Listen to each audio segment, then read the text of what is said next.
workshop. We're very happy to have Peter Shor from MIT give the talk. And Peter needs no introduction, so let me just say that he's going to tell us about some very exciting recent work on building quantum money based on lattice assumptions. So thanks a lot, Peter. Okay, thank you. This is the first time these slides have been used, so hopefully they don't have too many typos in them.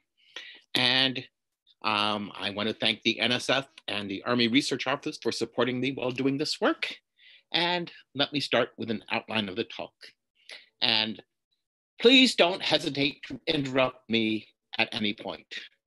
I'm going to start out by giving a history and motivation for quantum money, and then some background in terms of a few theorems about lattices and maybe a little bit about quantum computation.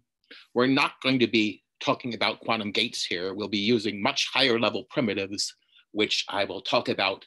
I'm not going to tell you how to build these higher level primitives out of quantum gates because first, they're long and not very illuminating calculations. And second, it would take too long. So you're going to have to accept the higher level primitives, I tell you. I'm writing this paper, but it's not out yet.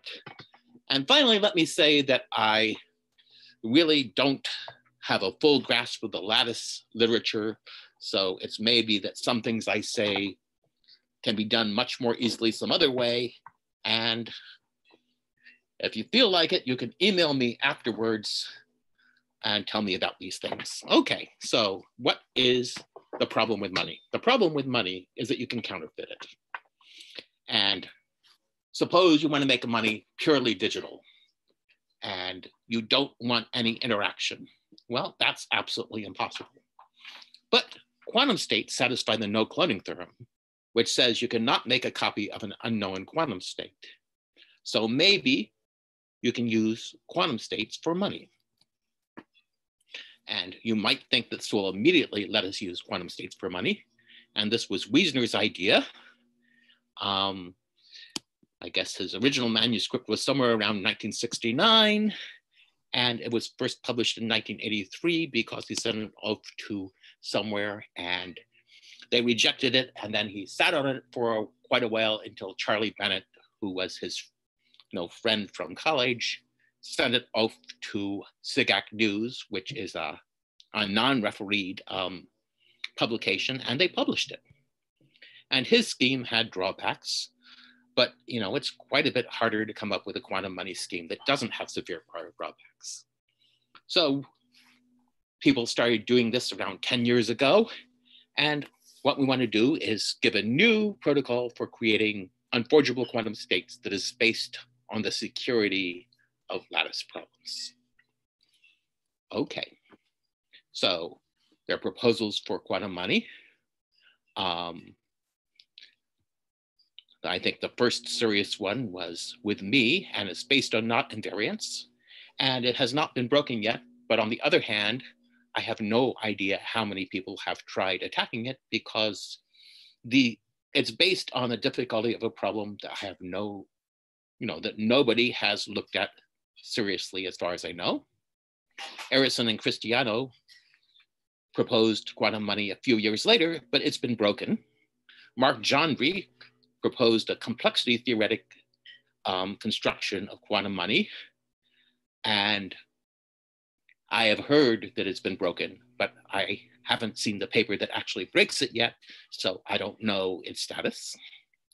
Daniel Kane last year, or 2 years ago now, proposed something based on modular forms, and I discovered this new scheme in November when I was writing up an inferior scheme to send off to stock. I discovered you could do a lot better, but of course I couldn't write up a completely new paper in 1 week, so I didn't send it to stock. So history, this is Wiesner's scheme. So in Wiesner's scheme, you put a sequence of quantum states in one of 4, polarizations, say vertical, horizontal, right diagonal, left diagonal on the bill. And anybody who does not know the polarization of these states cannot copy them by the no cloning theorem in quantum mechanics. And so it's secure. So what's the problem with Wiesner's money? Well, the mint knows the polarization, so the mint or whoever produced the money can check it. But you want the merchant to be able to check it without sending the bill back to the mint. And of course, if the merchant knows the quantization axis and eigenvalue of some of the qubits, then the merchant can verify the money. But it turns out that if the merchant has enough information to verify the money, then a coalition of merchants will have enough information to counterfeit the money. So this is the problem with Wiesner's money. Okay, so what we would like is some kind of verification procedure for some kind of quantum money that does not allow merchants to make counterfeit bills. Okay, I started thinking about this with, ideas from cryptography. So I guess everybody here knows this already, but for many years, cryptography was done with ad hoc cryptosystems, and lots of them were eventually broken. And over the last few decades, cryptography has become much more mathematical, and hopefully we're getting better cryptosystems now. And there are two kinds of proofs of security in cryptography. You can have... Sorry, Peter, hello? there was a question. Someone is asking what does verification mean in the context of quantum money? I think this was... I will get to that. So I will get to that later. So you can have informationally secure cryptosystems and computationally secure cryptosystems. And the informationally secure ones is that no matter how powerful a computer your adversary has, they will not be able to break the cryptosystem because they don't have access to enough information. And the computationally secure cryptosystem says that the security of the cryptosystem relies on the difficulty of solving some computationally hard problem. So for quantum cryptography, the BB84 protocol for quantum key distribution can be proven to be informationally secure, assuming only that the laws of quantum mechanics as we know them are correct. So this solves a task which is impossible to perform classically with an informationally secure protocol. So this quantum money research started with me considering the question of whether there were any cryptographic tasks that a quantum computer might be able to perform with computational security and which were completely impossible for a digital computer to perform. And we came up with this task, quantum money. And of course, after I came up with the task, I spent several years trying to come up with a protocol for this task. But the task is that we would like one of the players in the protocol, and we will call her the mint, to maybe able to make a quantum state and a verification procedure P sub I, which goes with a quantum state. So these quantum states have serial numbers on them, so that first, if you apply the procedure to the quantum state, it says yes, at least with, almost certainly we can allow for an exponentially small chance of failure. 2, the test PI does not destroy the quantum state. Again, will allow you to have an exponentially small chance of failure. And 3, potential counterfeiter holding both the state, or the quantum money state, and knowing the protocol for verifying it cannot produce 2 quantum systems, possibly entangled, that both pass this test P sub I. So this is what it means to verify quantum money. It's a test that can be passed by the quantum money, but which no counterfeiter can produce 2 quantum systems that both pass the test. So it's really anyone thing, but can anyone create money? I will get to that. Yes, anyone can create money, but not, I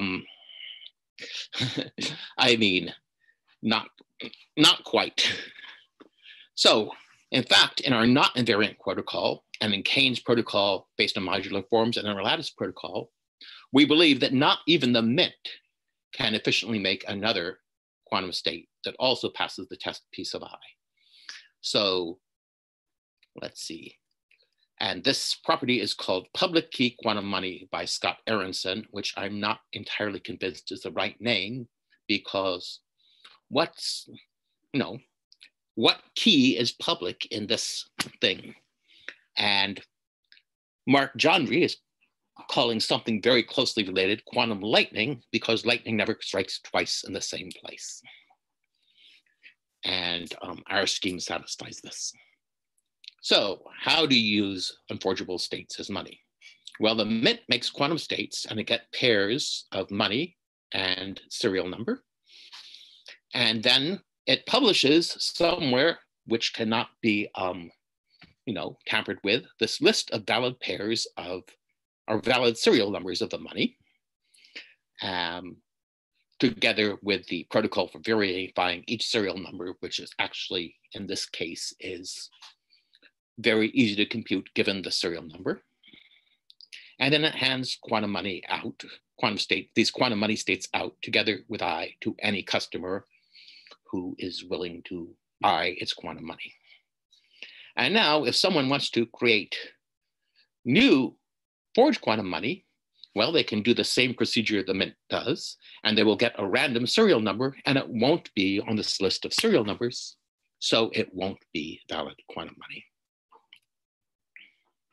Peter, can I ask a question just as a cryptographer? So you have a different validation procedure for each I? Well, I mean, basically, it's a different validation procedure, but it's essentially you input I to this program and you apply, do the same thing, except where I comes, you apply a state dependent on I. So it's actually a different thing, but it's very easy to go from I to the validation procedure. Okay, so the validation procedure depends on I in some sense. Right. Yeah, okay, got it. It's like in Miller's talk. Yes. Okay. Any other questions? So then anybody with a quantum money who knows I and has a quantum computer can check that it is indeed a valid quantum money state on the list, and that it passes the test piece of I. And another use for these unforgeable states is that you could put an unforgeable state into a ID card, and then these ID cards might be stolen, but you could not forge them. So you know that this is valid identification. Of course, for actual practice, for both money and quantum ID cards, you need to have quantum states that last longer than a few minutes. So one possible question is, could this property be of some use? Could our quantum money states be of some use as a subroutine for other quantum cryptographic protocols that don't require such long quantum states? And I think Mark Jandry has said something about this, but I'm not going to go into it. So how does our quantum money protocol work? Well, the outline is, first we will sketch our first candidate for quantum lattice money, and then we'll explain why it doesn't work. Then we'll sketch our next quantum candidate for quantum lattice money and explain why it still doesn't work. And then we'll sketch our current candidate and sketch the proof that it works. And we will all be doing this at a very high level. So our primitives are not going to be, quantum gates, but bigger operations, which I will tell you about. So first, I need to say something about lattices. And I expect everyone, at least everyone in this workshop knows this, but I think there are probably some quantum computation people who may not know about lattices listening to this talk. So I'm going to go into this. So a lattice is just the set of integer combinations of n vectors in n dimensions. So it looks something like this. And the difficult problem that I will be basing on money on is, given a basis of long vectors for a lattice, find a basis for short vectors. So these blue vectors are supposed to be a basis for long vectors for a lattice. And these two little red vectors are supposed to be short vectors. And the difficulty is going from the blue vectors to the red vectors. And the famous algorithm for this is the Lenstra, and Lovász algorithm, which finds a basis exponentially longer in the dimension. So the dimension of this is always going to be n, small n, then the shortest possible basis. And I don't think there are any algorithms today that do better than exponentially longer than the shortest possible basis. So if you have a lattice, there are certain things you can do with it. So one of these that we will need is bounded distance decoding. So suppose you have a vector x that is very close to some lattice vector, then we can find the lattice vector in polynomial time. So what does it mean? What does very close mean? It means exponentially closer than the shortest vector in the lattice. So that's bounded distance decoding, which is one of the primitives we need to use for our protocol. Another primitive is Gaussian sampling. If you have a big enough ball around some point x, you can sample lattice points in this ball with probability proportional to a Gaussian, where the, e to the minus the distance between the center of the ball and the lattice point squared over 2 times the standard deviation squared. And what does big enough mean? It means that sigma, the standard deviation, should be exponentially larger than the shortest vector in the lattice. And now what you can do with this Gaussian sampling algorithm is you can quantize it. So if sigma is exponentially larger than the shortest basis, you can find a superposition of lattice points and a Gaussian ball around some given point in quantum polynomial time. And this is the state of the superposition of lattice points, V with the amplitude on V proportional to e to the minus V minus x squared over 4 sigma squared. And of course, there's a normalization constant that we won't go into, but it's easy to compute. And to do this, you do exactly the same technique as Gaussian sampling classically, except you do it in quantum. Okay, so now there's a subclass of lattices that I guess Lior, Eldar, and I looked at. And this subclass is, well, first let's pretend P is prime.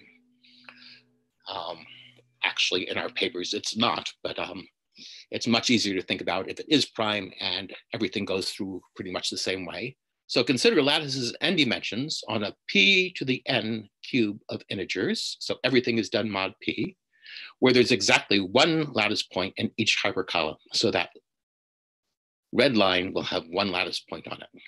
Then there are going to be p to the n minus 1 lattice vectors in a cube. And here p isn't necessarily prime, although you can assume it is for the intuition. So we also need to define the dual of these lattices. And the dual lattice is a set of all vectors which are perpendicular to all vectors in a lattice. And here, perpendicular will mean x dot v is a multiple of p. So this is scaled up by a factor of p from the normal definition of a dual lattice. So this dual lattice will have one vector in each hyperplane, so there will be p lattice vectors total. And for the dual lattice here, L perp, each lattice vector is a multiple of any generating vector. So the lattice vectors are all one-dimensional mod p. So Peter, just a clarification. Yes. So when you talk about hyperplanes and earlier hypercolumns, so there's a preferred direction that depends on the lattice along which these hyperplanes and hypercolumns are taken? No, any axis parallel hyperplane or hypercolumn should have this property. Okay, but there's more than p of those, but it's still, I see, it's still the case that there's a total of p. Okay. Yeah. Yeah, thanks. Okay. And I want to claim for the original lattices, if the short vector problem is hard in arbitrary lattices, it is still hard in these lattices, even if p is only exponential in n. So this is something we proved in our paper. I think you can probably get it from other lattice theorems about lattices. And now we have a quantum Fourier transform on these lattices. And this is where the magic comes in. So this quantum Fourier transform is really only, it's only delta different from the regular quantum Fourier transform. And you can prove properties of this quantum Fourier transform by using the properties of the regular quantum Fourier transform. But it's very, thinking about this quantum Fourier transform as a primitive makes this lattice money really much easier to understand. So the quantum Fourier transform takes a vector in the lattice and it takes it to a superposition of vectors in the lattice. So the lattice, it maps the lattice to itself. And the equation for this transform is that x goes to normalization e to the minus 2 pi I x dot y over p ket of y, or the quantum state of y. So this is the Fourier transform. And you don't really need to understand the Fourier transform here. You need to understand the properties of the Fourier transform. So I already talked about Gaussian superposition. A Gaussian superposition of lattice points around some point is just the superposition of all lattice points around that point with the amplitude decaying according to a Gaussian. And of course, this Gaussian can be, can have a standard deviation, which is small or large. And the properties of the Gaussian Fourier transform is, suppose you start with a Gaussian superposition of lattice points around L around 0. So this first thing is supposed to represent the Gaussian superposition of lattice points around the origin. It takes it to a superposition of the Gaussian superpositions of lattice points around each of the points of the dual lattice. So to reiterate something I said before, the dual lattice is sparse. There's only p points in it. And the lattice has p to the n minus 1 points in it. So it's much, much, much denser. So there are lots of lattice points near each point of the dual lattice. And a Gaussian superposition of lattice points around the origin goes to a superposition of Gaussian superpositions of lattice points around each of the points of the dual lattice. And if the original Gaussian superposition has a large standard deviation, then the Gaussian superpositions around each point have small standard deviations, and vice versa. If the original lattice point has a small Gaussian superposition has a small standard deviation, the Gaussian superpositions around each point of the dual lattice have large standard deviations. Okay, and does everybody understand this? Because this is really, the central, well, one of the central things in the way that the algorithm works. So are there any questions so far? Okay. And the next property we need to know. Sorry, there was a question in the Q&A which asks if the total number of vectors over which the superposition remains constant when you do the Fourier transform. Yeah, because because it's really a superposition over all vectors.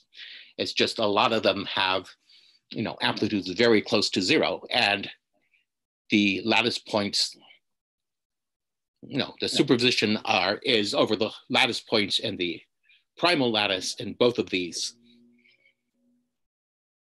Yeah, thanks. Okay. So sorry, Peter, this is Umesh. So the Fourier transform you're doing is mod P, right? So it's a discrete Fourier transform that you're doing. Yeah. Yeah, the Fourier transform I'm doing is mod P. Yeah, because e to the minus 2 pi I x dot y over p. Yeah. If x times y is a multiple of p, then this is just 1. So, maybe explicitly it's not mod p, but we're just applying it to the lattice vectors in the p to the n grid. And it's, and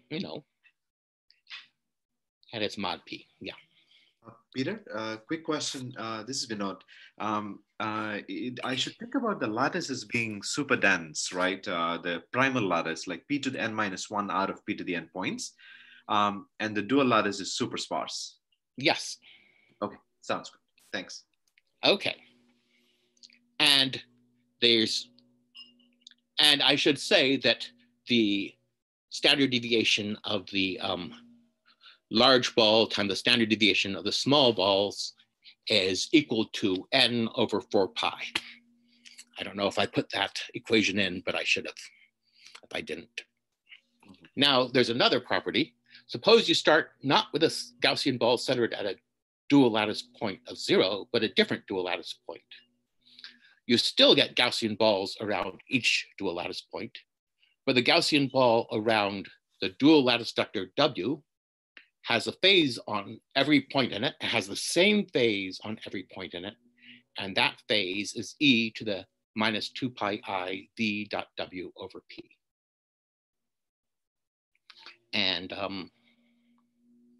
yeah, I mean, I'm not going to give the equations that prove this because, you know, they take a long time to go through and they're not particularly informative, but this is what happens.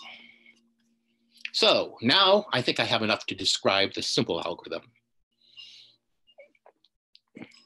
Okay. So the simple algorithm, the quantum money state, is a Gaussian superposition of points in a small ball around a dual lattice vector W. So how do we create it? Well, what we're going to do is we're going to start with a large Gaussian ball centered at 0. Now we take the Fourier transform. We get a lot of small Gaussian balls around each dual lattice point. And what we're going to do, because the original lattice is super dense and the dual lattice is super sparse, you can create a large Gaussian ball with the Gaussian sampling algorithm. And now when you take the Fourier transform, you get a lot of small Gaussian balls around each dual lattice point. And now you can use bounded distance decoding to find the nearest dual lattice vector, because these dual lattice vectors are very sparse. So almost all the amplitude in this Fourier transform, which is these dual lattice vectors, small Gaussian balls around each dual lattice point, are close enough to the lattice point that the bounded distance decoding will work. So we get a superposition of Gaussian balls around each dual lattice point. We can then use the bounded distance decoding algorithm to find the nearest lattice point and then measure that lattice point. And that gives you a superposition of a small Gaussian ball around a dual lattice vector W. So this is how you create the quantum money state. And our first algorithm, which I should say does not work.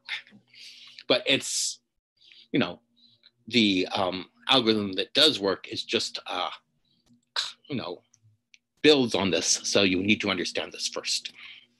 So how do you verify the quantum money state? Well, there's a lot of things you can do that will, you know, answer yes if it is a, you know, a superposition of quantum. If it is a superposition of lattice points near this in the Gaussian ball, there's a lot of things you can do which will say yes. So one thing you can do is you can check that all the points in the superposition are near this dual lattice vector, and that's good. And now you can do something like take the Fourier transform and shift the lattice balls and measure the overlap, and you hope that that, you know, is something that you cannot counterfeit. So there's one possible objection to these verification tests. And if we do something like the swap test, well, the money will not pass the verification test with probability 1. which means that verification destroys the quantum money state. So the solution to this is going to be to use statistics to enhance the probability of the verification test, so it is close to 1. And the easy way to do that is to make the money be many copies of small Gaussian balls. And because you cannot create Gaussian balls at the same lattice point more than once, you will get Gaussian balls, each one centered at a different lattice point. And then you can do statistics and see whether each of these tests is passed with the probability you expect. And if it is, then the whole thing will pass the verification test with probably nearly 1. And if it's not a good quantum money state, the whole thing will pass the verification with probably close to 0. So this means that because with statistics, we're making the probability of passing the verification test close to 1, there is a standard technique in quantum computing which says we can do this and not destroy the original quantum state. Oh, I see a bunch of questions. Yeah, they all have to do with the, you haven't told us what is the classical information that's associated with the quantum money state. So what was earlier, and how that allows you to do the verification, like how to be. Okay. So the classical information is a dual lattice vector, W here. So your quantum money state is a Gaussian superposition and it points around a dual lattice vector. The classical information with serial number is a dual lattice vector. So the first thing you do when you get your quantum money is you measure that you measure and ask, is this state close to the dual lattice vector? And if it's not a superposition of states close to the dual lattice vector, you will have a reasonable probability of getting a no to this verification test. So now you know it's a whole bunch of states near the small Gaussian ball, or near the dual lattice vector. And then you want to do some other thing to make sure it's a small Gaussian ball and not some other collection of states near the dual lattice vector. And we don't know how to do this with this lattice money, but I will tell you that later. Okay, so and so the BDD is solved using just the public basis for the lattice that parameterizes the quantum money scheme. That's right. Okay. So is it, did Peter answer everyone's questions? So those who asked questions? I guess if no one speaks up, we can continue. Thanks, Peter. Okay, good. Okay, so I'm going to tell you why you shouldn't be able to copy first, and then I'm going to tell you why you actually can copy. So first, why should you not be able to copy this? Why can you not counterfeit this money? Well, suppose you could copy it. You could sample. Okay, let's pretend I am a counterfeiter and I've successfully copied the state. I can sample from the superposition of Gaussian superposition of the original and sample from the Gaussian superposition of the copy. And what I get are two lattice vectors, which are both close to W. And now if you subtract these two lattice vectors, their difference is close to 0. And I found a short vector in the lattice, which we know we cannot do unless you can find arbitrarily short vectors in an arbitrary lattice. Why is this? Well, I mean, what you could do is you could take any lattice and anybody can make a quantum money state. They won't have the right serial number, but it doesn't matter. And then if there's an algorithm for copying states, then anyone can get an original state and a copy. And if they're both superpositions of superpositions of vectors in the small Gaussian ball, then when they measure it, they will get two lattice vectors, which are both close to W, and their difference is close to 0, and you have a short lattice vector. So that says that you cannot copy Gaussian superposition of lattice vectors near a dual point if this Gaussian superposition is not really huge. So why doesn't this protocol work? Well, the reason is we don't know how to distinguish between having one lattice vector near this dual lattice point W and having a Gaussian superposition of lattice vectors near W. So what the counterfeiter could do is just measure one lattice vector from the Gaussian ball and produce arbitrarily many copies of that.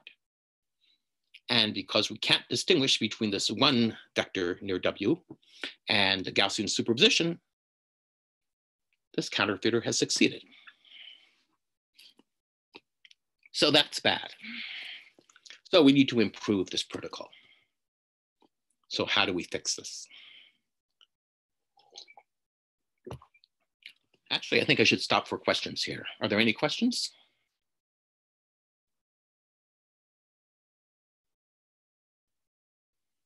Okay, either everyone is understanding or I've lost everyone so far.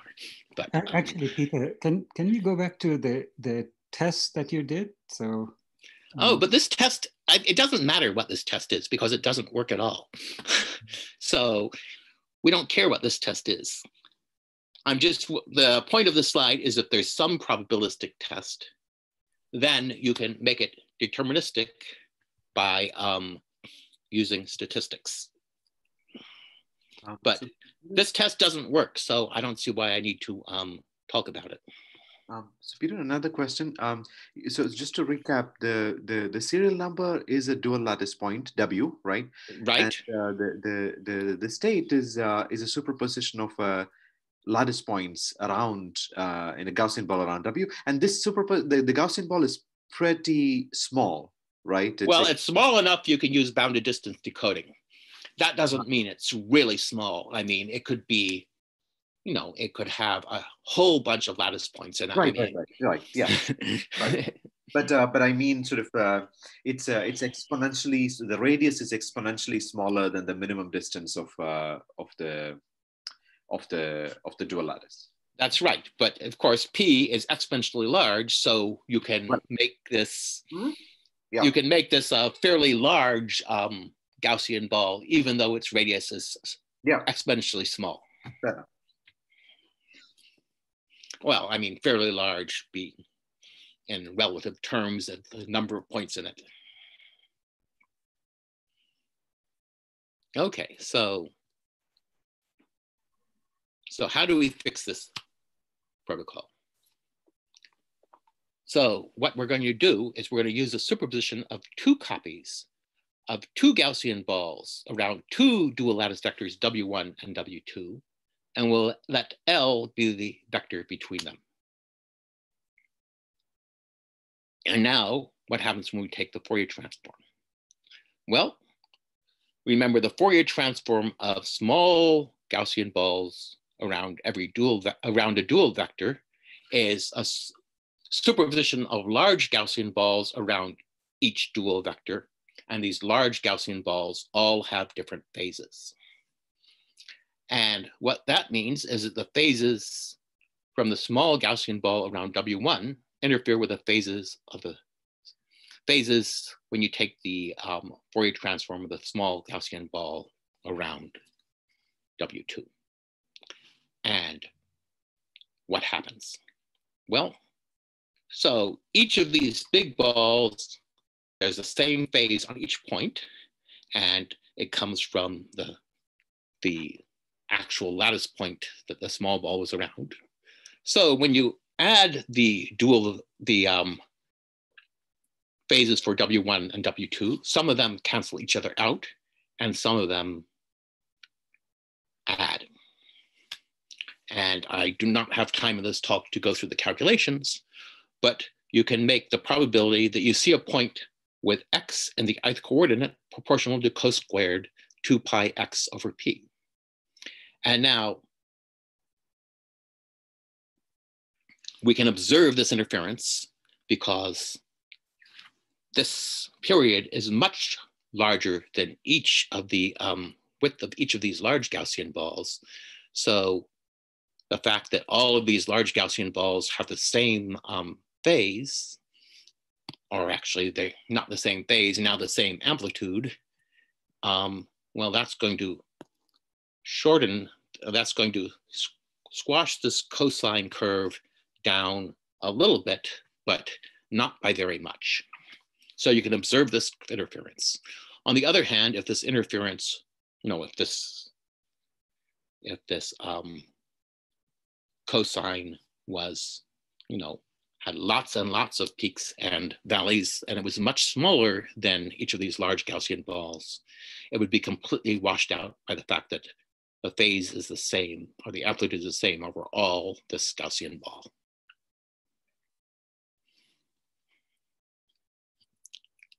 So how do we choose L? So what we're going to want is we're going to want a vector L in the dual lattice such that L dot V is the first coordinate of V. And remember that the phase was e to the 2 pi I W1 dot V and e to the 2 pi I W2 dot V. And what that means is because W2 is equal to W1 plus L, because L is the difference between these 2 points in the dual lattice. If we choose the vector L this way, we will get exactly one cosine curve, or the probability of seeing a given lattice vector is proportional to this cosine curve, and then we can actually observe this interference. And this thing, the vector L, is easy to find. You choose any vector W in the dual lattice and choose L equals W of 1, the first coordinate of that W, times W dot W inverse times W.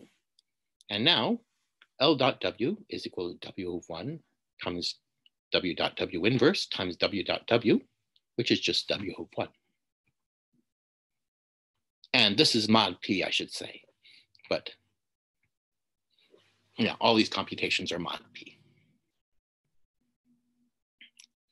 Okay, no questions? So this is the second algorithm. It still doesn't work. So why doesn't it work? Well, it doesn't work for the same reason that the first algorithm doesn't work. What you can do is you can find a vector L prime in the original lattice that is very close to L. And in fact, that vector is L minus E1. And you can check that L prime equals L minus E1 is orthogonal to all vectors in the dual lattice. Because, okay, I should have put this equation down. We have L dot V equals V of 1. And now L minus E1 dot V is, well, the first thing is L dot V minus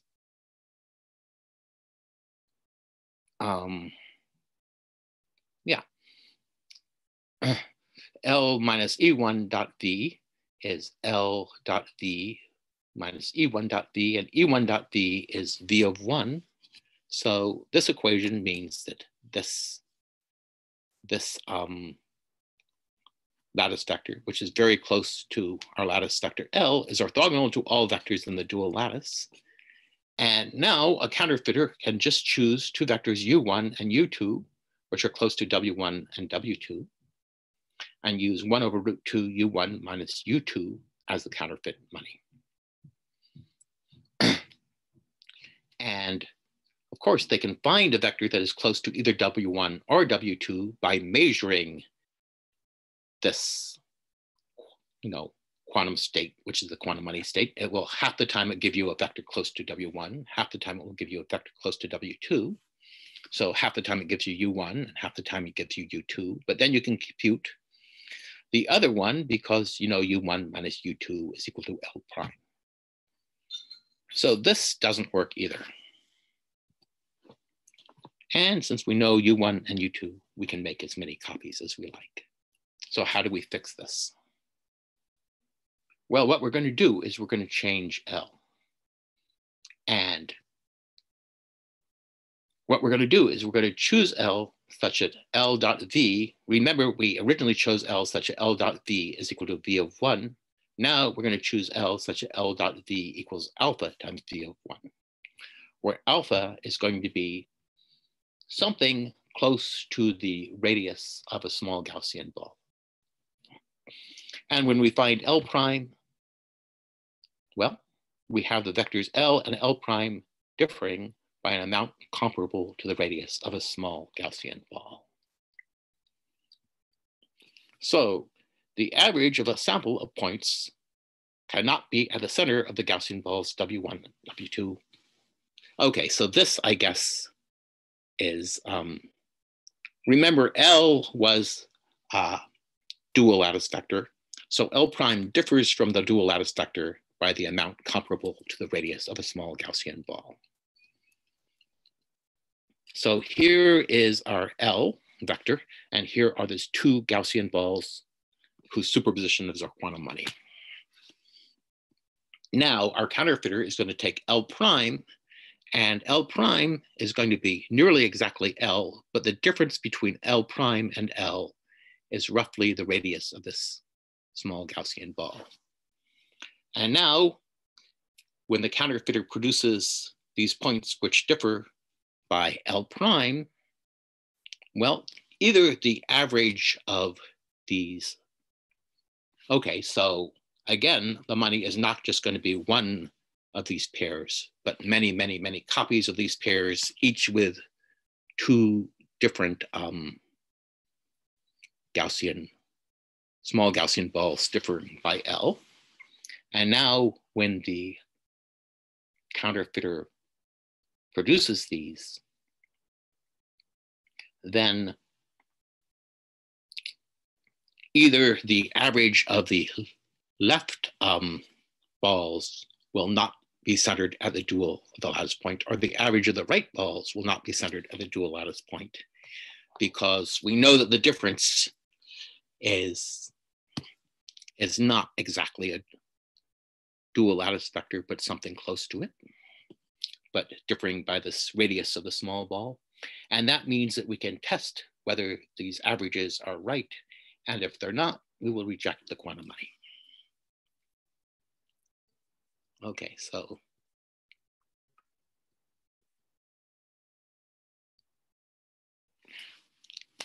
Okay. So the other thing we have to do is we have to check what happens after the Fourier transform. And now there are alpha periods of this cosine function in the Fourier transform, where alpha was this L dot V equals alpha V of 1. Alpha was the radius of the small ball. But remember, P over alpha is roughly the radius of the large Gaussian balls, if alpha is the radius of the small Gaussian balls. So now this cosine function, which is the, the probability of actually seeing a point in this Gaussian ball, is comparable to the width of these Gaussian balls. And that means the interference isn't washed out completely. If a period was much smaller than the width of the Gaussian balls, then the interference would be washed out enough that we would not be able to observe it. But since the period is roughly the same width as the Gaussian balls, the verification still works and the interference isn't washed out completely.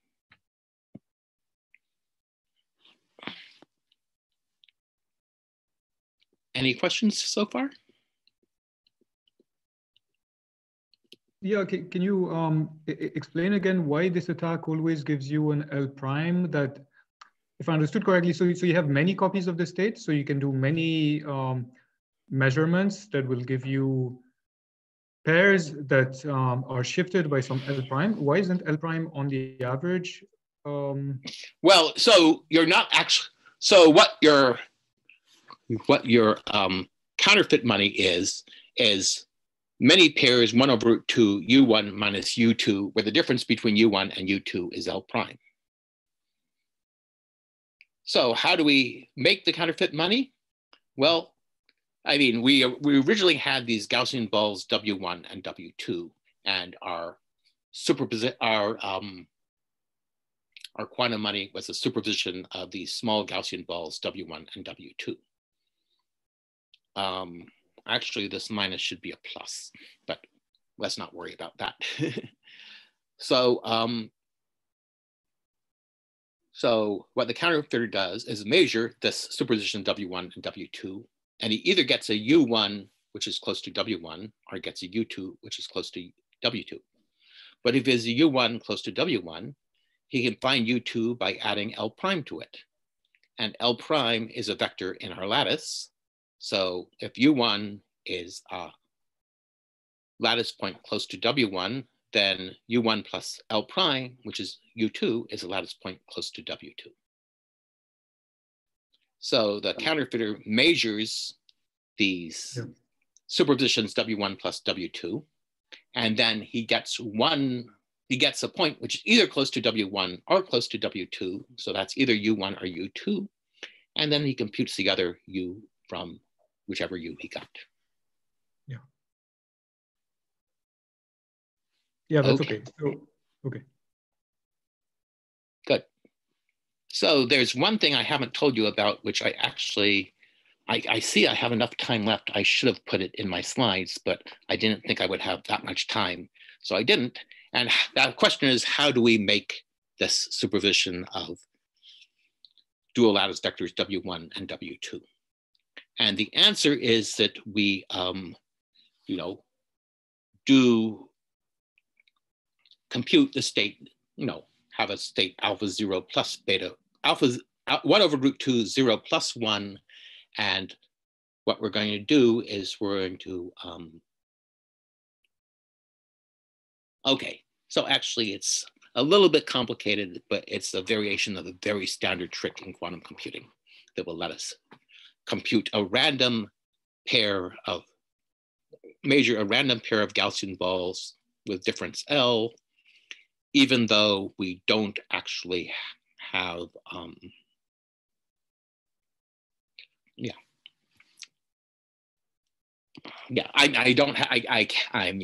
can't do it without writing down the equations, and I don't have the equations written down, but it's a fairly standard trick in quantum computing. Okay. So Peter, something like, it's perhaps a simple thing, but why can't I sort of choose a W1 myself, W1 and W2 myself, which differ by this kind of, this sort of L and sort of, so why can't I create the sort of the money state by myself? Is sort of the question. The problem is that the job of the counterfeiter is to replicate exactly the W1 and W2 that he's given. Is that? Yeah, that's the problem. The problem is that the counterfeiter has to replicate exactly the W1 and W2 he's given, and he can take the quantum state and he can measure it, and he can get a superposition of two Gaussian balls which differ by L. Yes. But they will be random. W1 will be random and W2 will be W1 plus L. So He basically gets a quantum money state with a random serial number, and he is trying to get a quantum money state with a serial number that is a valid quantum money state. Mm-hmm. And there are exponentially many dual points. So the chance that he actually gets the right quantum money state is very small. Thanks. Okay. So I think that's the end of my talk, and it's just around right time to end it. So that's good. So what are the challenges? Well, one thing you can do is, I haven't done anything about optimizing the time and space required for this quantum money scheme beyond making sure it's, all the values are polynomial, and you could try to improve it. I actually think you can do a variation of Marriott-Watrous and get the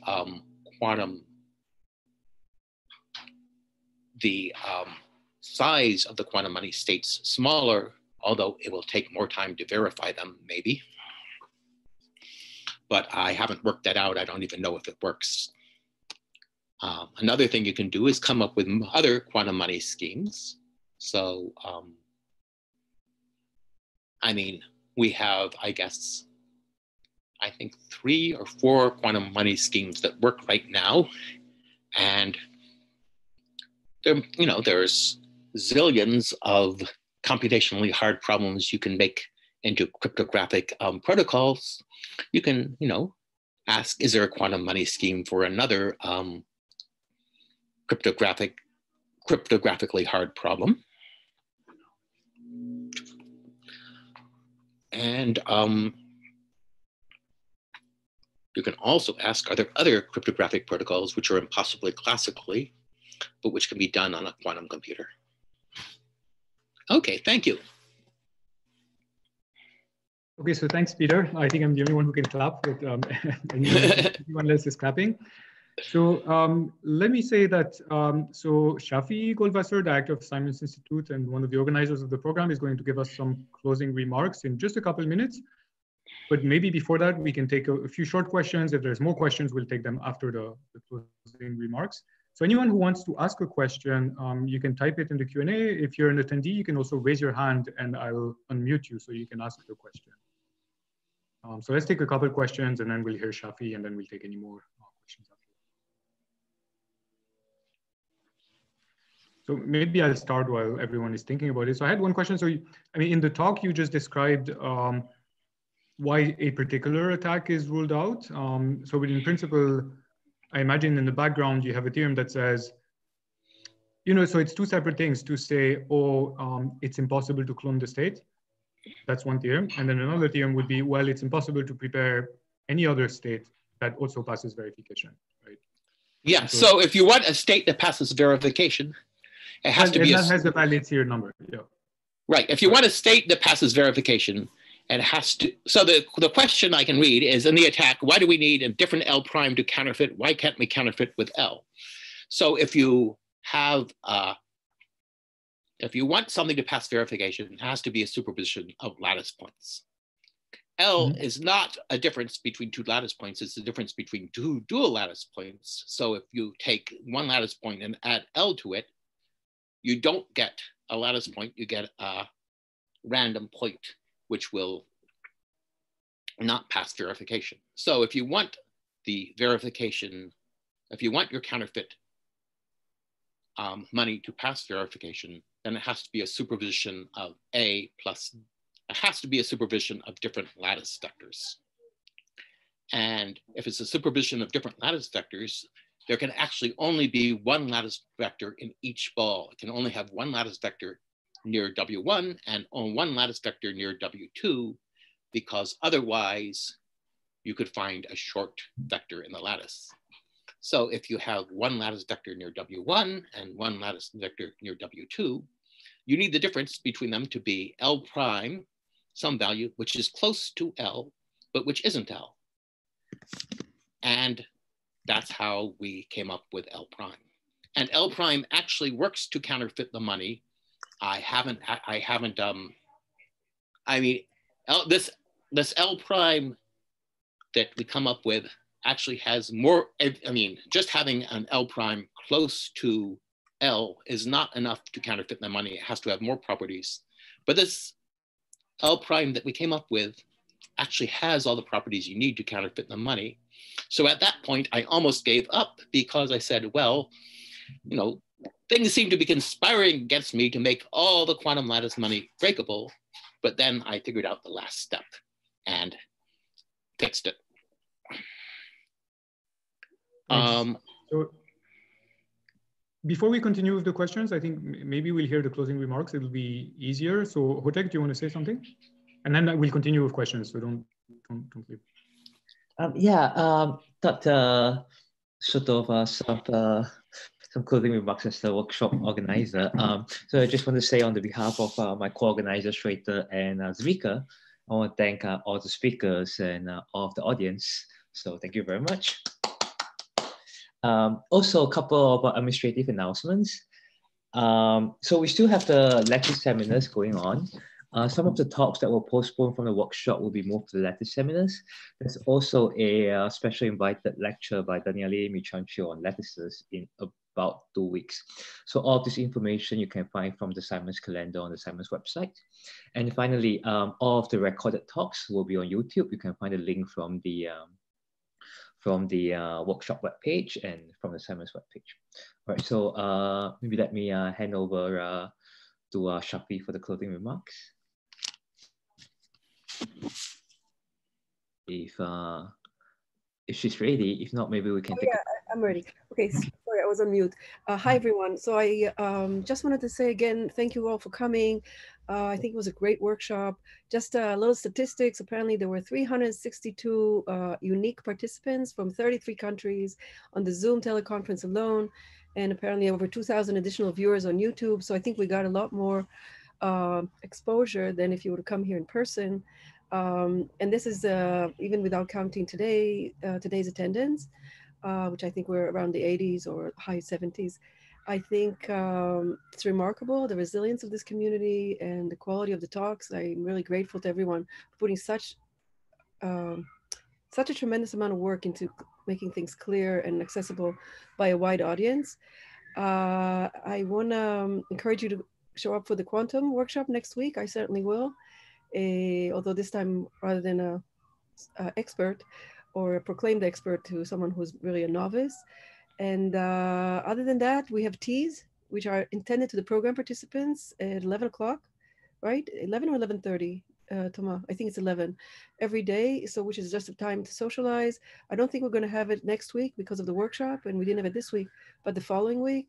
And as Hotek said, there are seminars, there are lectures, sort of for the wider audience that are being given. It's all on Simon's webpage.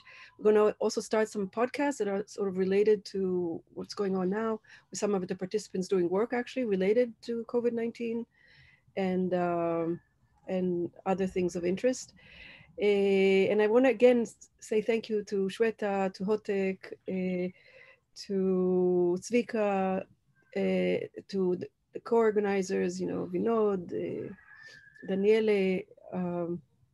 I'm really humbled by how much you came together and, made sure that everything continues. So I'm optimistic, at least about our ability to continue doing science. And goodbye. Okay, thank you.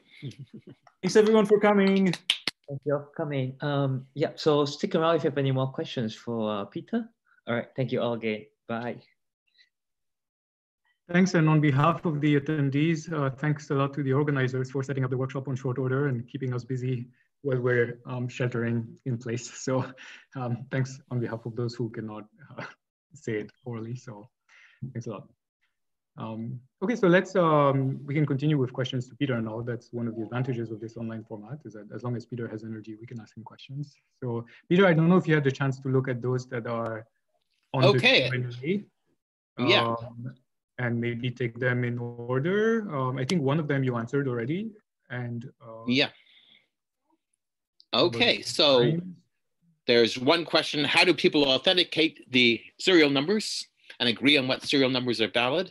So for that, well, what you can do is you can use some kind of classical authentication protocol, which is quantum secure.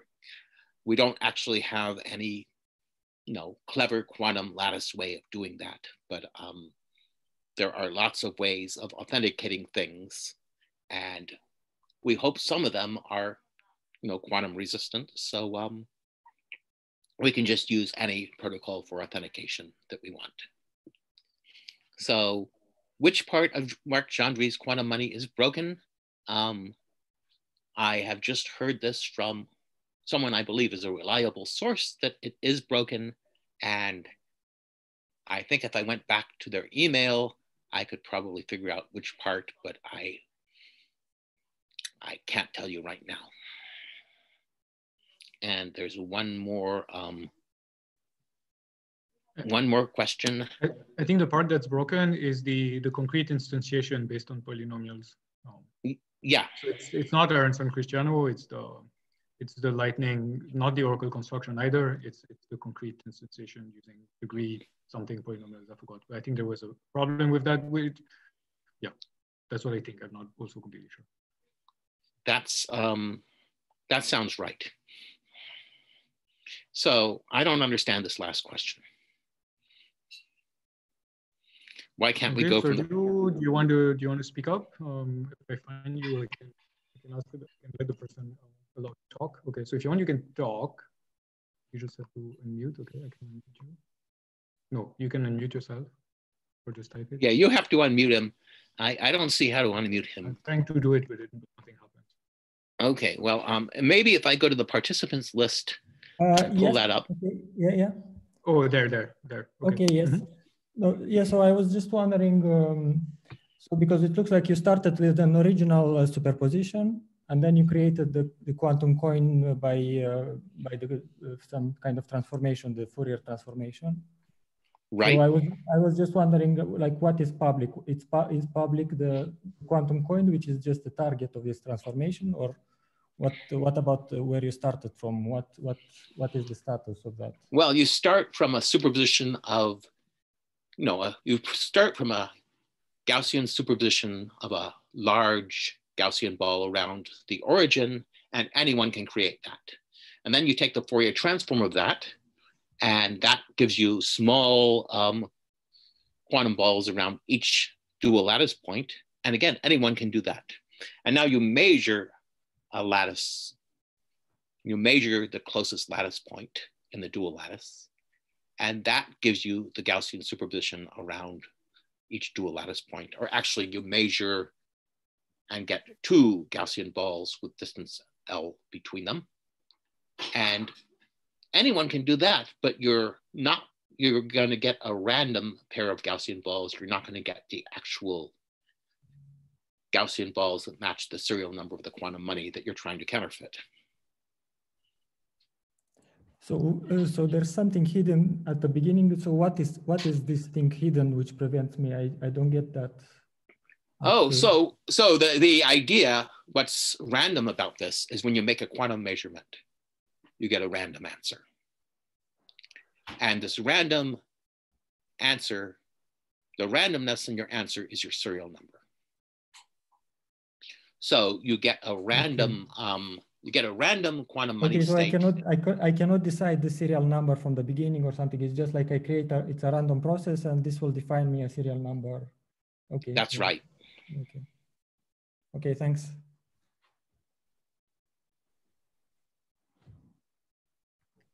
Any more questions from those who are left here? If it's easier to ask the question by speaking, you can raise your hand and I'll unmute you. Yes, maybe I'll ask a high-level question. This is Evgeny. Sorry, this is all new to me, but just to check, I mean, I know you're still writing the paper.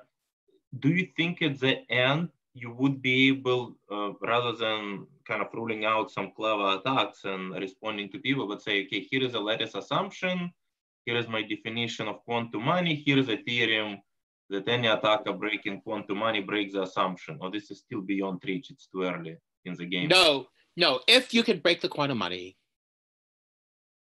okay, let me take this back. If you can make arbitrarily many copies of a quantum money state for this scheme, then you can find a short vector in an arbitrary lattice.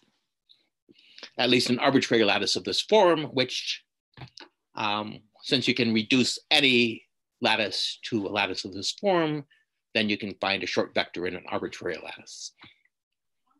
So that was also my question. Sorry, go ahead. Yeah, go ahead. You will ask it better than me. Well, it was also my question in a sense, what you took it back, right? So you said, so what you said is if you can copy the money states, then some lattice assumption is broken. But that's not the same as saying, if you can break the quantum money scheme, then some lattice assumption is broken. Well, I mean, copying the lattice, I mean, so we know how to, okay, we know how to create the lattice states. That's solid. We know how to verify the lattice states, and they verify.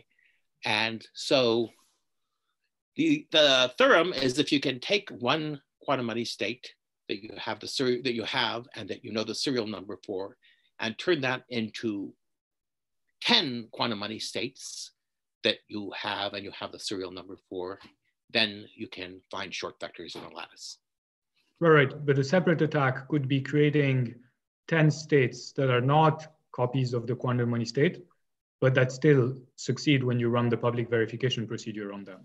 No, I said that wrong. If you can create 10 copies of the quantum money state that succeed when you run the verification procedure on them, then you can find short vectors in a lattice.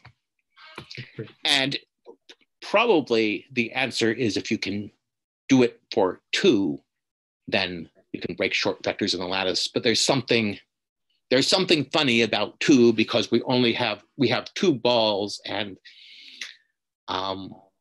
something might go wrong. But I'm going to work on it and see if I can prove it for just 2. Okay. I mean, to me, that looks remarkably close to the definition. One thing, and as I said, I apologize if I'm wrong. I'm just kind of complete novice in the field, but at least from the papers of Zandri, I thought, and as I said, it's remarkable if anything works. So this is, if you don't achieve it, it's totally fine initially. But my understanding is that he has, maybe ambitious, but he has a formal definition of quantum money, maybe some relaxation. So definitely when you write a paper, it would be really exciting. Well, the best case scenario, if you just prove his definition, that would be a cryptographically strong definition along the line what Tama was asking, but definitely would be great if you can at least say maybe how close you come, or exactly along the way that you said, say I'm breaking this specific definition, because for cryptographers, I mean, that would be like extremely valuable, not just to rule out, some cool particular attacks, but to come close to get it to satisfying some definition. Yeah, I think I will be able to do that. That would be amazing. Yeah, I realize it's early. It's, given how many schemes were broken, it's just from our side, at least for people who are learning, it would be great to kind of at least appreciate the theorems before, seeing the techniques and just seeing how close you came. That would be great if you can kind of match it with cryptographic definitions. That would be awesome. Okay, great. Thank you. So we have maybe one last question, Peter, in the Q&A, asking about what kind of lattice, do you know what kind of lattice assumption specifically security reduces to? So the scheme I have right now, it reduces to a short vector problem. If you can break the money, you can find a vector which is, no longer than some polynomial times the short vector in the lattice. Probably, okay, I haven't tried to get that down to n, but I don't see why you couldn't get it down to, if you can break the money, you can find a vector which is no more than n times the shortest vector in the lattice where n is the dimension. And that is what the security is based on right now. And I don't use any other cryptographic assumptions. Thanks. Okay, maybe we should release the speaker. Thanks a lot, Peter. Thanks for the talk on behalf of everyone. Yeah, well, thank you. And I guess you're going to post this at some point? Yes, so Umit is going to do that. It'll be posted as a link on the workshop webpage, and it'll also be on YouTube. So if you want a link to it for some other people, you can just give the YouTube link. I think this will probably take a day or two. So next week it'll be up on the workshop webpage. Okay, great. Thank you. Thanks a lot. Okay, thanks everyone.